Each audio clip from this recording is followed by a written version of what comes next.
most important criteria for you should be the stage at which the startup is at, because there are going to be multiple dilution events. That's what people forget often, you know. Especially somebody joining startup for the first time and he has never worked for a startup, he has never understood a startup. They don't know that there are going to be multiple dilution events, which means every time they raise money, everybody will get diluted. Imagine two founders, they all have 50% or close to that each. And by the time the company becomes uh, exit worthy, whether through IPO or purchase or acquisition, the founders may have 10%.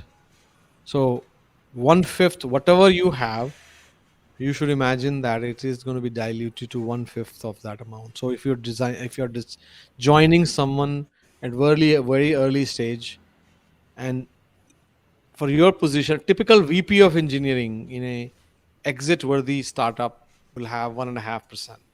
He should ask for 7.5% in the beginning.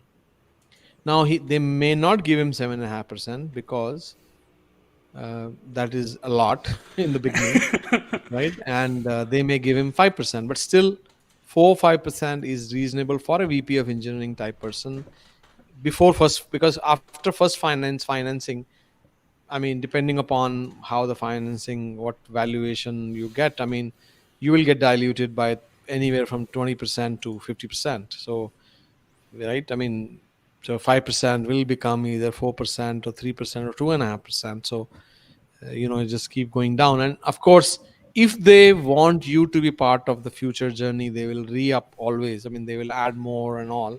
But if they find a founding team, they are not so enthusiastic about adding more to that kitty, right? And so I would say that negotiate at least 5% if you are joining a startup as a VP of engineering or any VP. Pre-funding, post-funding, then VCs also become savvy. VC become part of the overall game to negotiate, and they may tell you that we can't give more than 2%. Typically, after first round of funding, I have not seen anything more than 2% to be given. You know, 2.5% is max. And after second, third round of funding, it becomes really 1.5%. And So also, I think it depends on whether. So it's not just a function of. Actually, that's another good point I should mention. Is not just a function of you joining. It's also a function of, are you joining at full salary or taking a salary cut, right? yeah, yeah, yeah, yeah. At the end of the day, it is not just about. I mean, if you're joining, generally it is expected. If you're joining at a later stage, you will get full salary, right? But if you are joining at early stage, obviously founders may not have enough money to give to you, so they, instead they give you sweat equity in the form of option in the beginning, right?